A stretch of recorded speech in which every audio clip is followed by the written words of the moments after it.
சாய்ந்தது சாய்ந்தது என்ன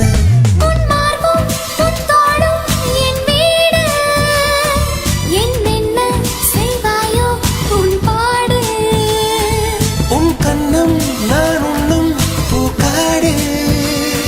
உன் உதடே என் உணவு இப்போது